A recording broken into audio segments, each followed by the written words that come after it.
And ಒಬ್ಬ celebrity ಅಂತ ಹೇಳಿದ ತಕ್ಷಣನೇ ಅವರ ಒಂದು ಡೈಲಿ ರುಟೀನ್ ನ ತಿಳ್ಕೊಬೇಕು ಅಂತ ಬಹಳಷ್ಟು ಜನ ಒಂದು ಕಾತರದಿಂದ ಕಾಯ್ತಾ ಇರ್ತಾರೆ. ಲೈಕ್ ಡೈಲಿ ಏನ್ ಮಾಡ್ತಾರೆ ಇವರು, apart from movies shooting, set ನ ಬಿಟ್ಟು ಬೇರೆ ಏನ್ರಲ್ಲಿ ಅವರನ್ನ ಅವರು ತೊಡಗಿಸ್ಕೊಂಡಿರ್ತಾರೆ ಅಂತ ಹೇಳಿ ತುಂಬಾ ಜನ ನಾವು ಕೂಡ ತಿಳ್ಕೊಬೇಕು ಅಂತ ವೇಟ್ ಮಾಡ್ತಾ ಇರ್ತಾರೆ. ಸೊ ನಿಮ್ಮ ವರ್ಕೌಟ್ ರುಟೀನ್ ಹೇಗಿರುತ್ತೆ ಮತ್ತೆ ಡಯಟ್ ಹೇಗಿರುತ್ತೆ, ಅಂಡ್ ವರ್ಕೌಟ್ ನ ನೀವು ಮಾಡೋದಕ್ಕೆ ಬಂದಾಗ ಜಾಸ್ತಿ ಯಾವ ಒಂದು ವರ್ಕೌಟ್ ನ ಮೇಲೆ ಜಾಸ್ತಿ ಪ್ರಿಫರೆನ್ಸ್ ನ ಕೊಡ್ತೀರಾ ಸರ್, ಹೇಗೆ? ಅಂದ್ರೆ ಸಿನಿಮಾದಲ್ಲಿ ಇರೋದ್ರಿಂದನೇ ನಮ್ಗೆ ವರ್ಕೌಟ್ ಫಿಟ್ನೆಸ್ ನಿಮ್ಗೊಂದು ಸಾವಿರಾರು ಕಣ್ಣು ನಮ್ಮ ಮೇಲೆ ಇರುತ್ತೆ. ಹೌದು, ತುಂಬಾ ಮೈನಸ್ ತೋರ್ಸಕ್ಕಾಗಲ್ಲ. ನಾವ್ ಯಾವಾಗ್ಲೂ ರೆಡಿಯಾಗೇ ಇರ್ಬೇಕಾಗತ್ತೆ. ಅಂದ್ರೆ ನಮಗ್ ಬರೋ ಪಾತ್ರಗಳು ಹಾಗೆ ಇರುತ್ತೆ. ಯಾವ ಟೈಮಲ್ಲಿ ಯಾವ ಕ್ಯಾರೆಕ್ಟರ್ ನೀನ್ ಸೂಟ್ ಆಗ್ತೀಯಾ ಅಂತ ಗೊತ್ತಿರಲ್ಲ. ಯಾರು ಯಾವ ತರ ಕ್ಯಾರೆಕ್ಟರ್ ಬರ್ದಿರ್ತಾರೆ ಅನ್ನೋದು ನಮಗ್ ಗೊತ್ತಿರೋದಿಲ್ಲ. ಸೊ ನಿಮ್ಗೆ ನಮ್ದು ಬಿಚ್ಚುಗತ್ತಿ ಸಿನಿಮಾ ತಗೊಂಡ್ರೆ ಹ್ಯೂಜ್ ಬಾಡಿ ಬೇಕಾಗಿತ್ತು, ಸ್ವಲ್ಪ ಮಾಸ್ ಇತ್ತು ನಿಮ್ಗೆ. ನನ್ಗೆ ಹಂಸಲೇಖ ಸರ್ ಹೇಳಿದ್ದೆ, ನಿಂಗೆ ಟೈಗರ್ ಪ್ರಭಾಕರ್ ತರ ಇರ್ಬೇಕು ಕಣೋ ನೀನು ಅಂದ್ರು. ನಾನು ಅವತ್ತಿಗೆ ಒಂದು 80-85 kgs ಇದ್ದೆ ಅಷ್ಟೇ.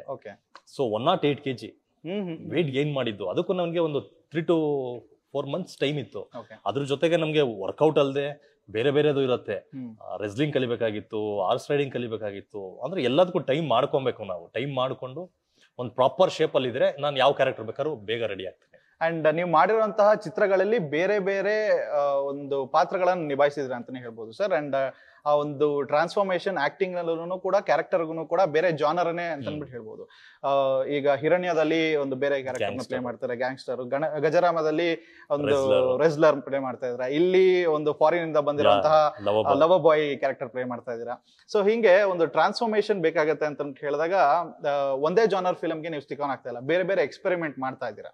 ಸೊ ಈ ಎಕ್ಸ್ಪೆರಿಮೆಂಟ್ಗಳ ಬಗ್ಗೆ ನಿಮ್ಮ ಒಂದು ಅಭಿಪ್ರಾಯ ಏನು ಸರ್? ಅಂದ್ರೆ ಹೀರೋ ಆಗಿದ್ದವನು ಒಂದು ಕ್ಯಾರೆಕ್ಟರ್ನ ಎಕ್ಸ್ಪ್ಲೋರ್ ಮಾಡೋದಕ್ಕೆ ಅಂತ ಹೇಳಿ ಈ ರೀತಿಯಾಗಿ ಎಕ್ಸ್ಪ್ಲೋರ್ ಮಾಡ್ತಾ ಇದೀರಾ ಅಥವಾ ಹೇಗೆ? ಇಲ್ಲ, ಅಂದ್ರೆ ನಾವು ಕಲಾವಿದರಾಗಬೇಕು ಅಂತಾನೆ ಇಂಡಸ್ಟ್ರಿಯಲ್ಲಿ ಬಂದಿದ್ದು. ಬೇರೆ ಬೇರೆ ಪಾತ್ರಗಳನ್ನ ಹುಡುಕ್ತಾನೆ ಇರ್ತೀವಿ ಎನಿ ಟೈಮ್. ಖುಷಿ ಕೊಟ್ರೆ 100% ಅದು ಎಷ್ಟೇ ಕಷ್ಟ ಆಗಿದ್ರು ಆ ಪಾತ್ರನ ಮಾಡ್ತೀವಿ. ನನ್ನ ಫಸ್ಟ್ ಪಿಕ್ಚರೇ ಒಂದು ಹಿಸ್ಟಾರಿಕಲ್ ರೋಲ್, ಚಾಲೆಂಜಿಂಗ್ ರೋಲ್ ತಗೊಬೇಕು. ಅಂದ್ರೆ ಆ ಜಾನರ್ ತುಂಬಾ ಕಮ್ಮಿ. ನಿಮ್ಗೆ ದರ್ಶನ್ ಸರ್, ಸುದೀಪ್ ಸರ್ ಅಂತ ದೊಡ್ಡ ದೊಡ್ಡ ಹೀರೋಗಳು ಮಾಡೋಂತ ಪಾತ್ರ ಹೊಸಬ್ರು ಯಾರು ಟ್ರೈ ಮಾಡಿರ್ಲಿಲ್ಲ. ಸೊ ಆ ಜಾನರ್ ಅಲ್ಲಿ ನಾನು ಎಂಟ್ರಿ ಕೊಟ್ಟೆ. ಅವತ್ತಾದ್ಮೇಲೆ ನನ್ಗೆ ಇನ್ನೊಂದು ಸ್ಟೈಲಿಶ್ ಆಗಿ ಇವತ್ತಿನ ಜನರೇಷನ್ಗೆ ಏನ್ ಬೇಕು ಆ ತರದ್ದು ಒಂದು ಮಾಡಿದಾಗ ನಿಮ್ಗೆ ಪ್ರಣಯಂ ಆಯ್ತು. ಅಗೇನ್ ಗ್ಯಾಂಗ್ಸ್ಟರ್ ಕ್ಯಾರೆಕ್ಟರ್ ಮಾಡಿದೆ, ಅಗೇನ್ ರೆಸ್ಲರ್ ಕ್ಯಾರೆಕ್ಟರ್ ಮಾಡಿದೆ. ಅಂದ್ರೆ ಬೇರೆ ಬೇರೆ ಪಾತ್ರಗಳು ಮಾಡ್ತಿದ್ರೆ ಏನನ್ಸುತ್ತೆ ಅಂದ್ರೆ ನಮಗೂ ಖುಷಿ ಇರುತ್ತೆ. ಡೈಲಿ ಇಲ್ಲ ಫ್ಯಾಕ್ಟ್ರಿ ಕೆಲ್ಸಕ್ಕೆ ಹೋಗ್ತಿದೀವಿ ಬರ್ತಿದೀವಿ ಅನ್ನೋ ಆ ತರ ಫೀಲ್ ರೂಟೀನ್ ಆಗ್ಬಿಡುತ್ತೆ. ಬೇರೆ ಬೇರೆ ಅಂದ್ರೆ ಕಲಿಬೇಕು, ಒಂದಷ್ಟು ಕಲಿಬೇಕಾಗತ್ತೆ, ಒಂದಷ್ಟು ಬಾಡಿ ಪ್ರಿಪರೇಷನ್ಸ್ ಇರ್ಬೇಕಾಗತ್ತೆ. ಪರ್ಫಾರ್ಮೆನ್ಸ್ ವೈಸು ಅಷ್ಟೇ. ನಾನು ಬಿಚ್ಚುಗತ್ತಿಲ್ ಮಾಡ್ದಂಗೆ ಪ್ರಣಯಮಲ್ಲಿ ಮಾಡಕ್ಕಾಗಲ್ಲ, ಪ್ರಣಯಮಲ್ಲಿ ಮಾಡ್ದಂಗೆ ಹಿರಣ್ಯದಲ್ಲಿ ಮಾಡಕ್ಕಾಗಲ್ಲ. ಅಂದ್ರೆ ಆ ಪಾತ್ರಕ್ಕೆ ಏನ್ ಬೇಕು ಅದನ್ನ ನಾವು ತಯಾರಿ ಆಗ್ಬೇಕಾಗತ್ತೆ.